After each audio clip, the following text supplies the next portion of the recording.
Welcome back to another episode of Guided by Faith. I'm so glad you're here today. This week we are unpacking the question, what is a man? More specifically, not just like biologically and gender-wise, what is a man? But what separates a boy from a man? What separates an ungodly, worldly man from a biblical, godly man? We want to be a real man. And ladies, you want to encourage and affirm and be surrounded by real men. So this really applies to you. I think especially as you're in middle school and as you're in high school, as you're in college, you want to affirm and give attention to guys that are seeking to do God's will, that are really growing in their manhood and not just showing off with stupid boyish tricks. So guys, it's on you. Each day of this, we're going to look at one principle of biblical godly manhood. And I'm also going to share with you a kind of a fun rite of passage ceremony that men around the world have to go through. Because that's one of the hard things about being in the United States is there's no real specific definitive time where all of culture stops looking at you as a boy and starts looking at you as a man. And so I feel like I see boys that are 25, 30, 35 years old that still don't know that they have what it takes to be a man. So this week we're laying out principles of godly, biblical principles of what it looks like to be a godly man. And let me compare it with what men around the world have had to go through. In Australia, the Aborigines, their rite of passage before a boy can be considered a man is the Aboriginal walkabout. It says many Aboriginal tribes of Australia send their young men into the wilderness for up to 6 months to test whether they are ready to become men. The boys must survive unassisted and keep themselves totally isolated. When they return after 6 months, they will be considered men of the tribe. So can you imagine that? You're 14 years old and you are sent out into the wilderness. And by the way, if you've ever watched any videos of like the world's most poisonous snakes, they're all in Australia. Australia is filled with crazy creatures. So I guess as a teenager, if you go out and you battle the kangaroos and the Tasmanian devils and don't get bit by snakes, if you make it back to your village 6 months later, you know that you have what it takes to survive. You have taken care of yourself. You're ready to take care of others. And so guys, I want you to know that you have what it takes. And so yesterday we talked about how a real man rejects passivity, R-E-A-L. Today, I want to share with you that a real man, the letter E in R-E-A-L stands for a real man expects God's greater reward. A real man expects God's greater reward.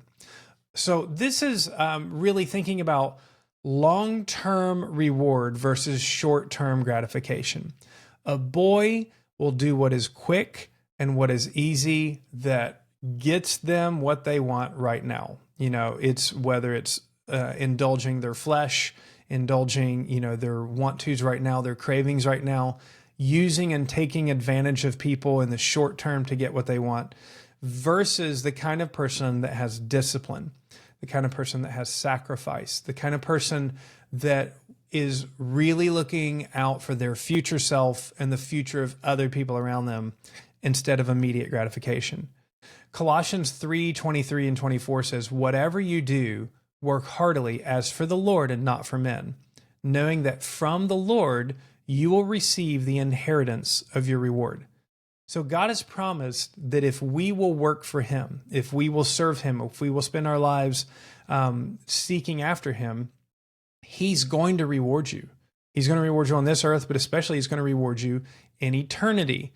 Jesus said in Matthew 6:19 and 20, do not lay up for yourselves treasures in heaven where moth and rust destroy, where thieves break in and steal, but lay up for yourselves treasure in heaven where neither moth nor rust destroy and thieves don't break in and steal.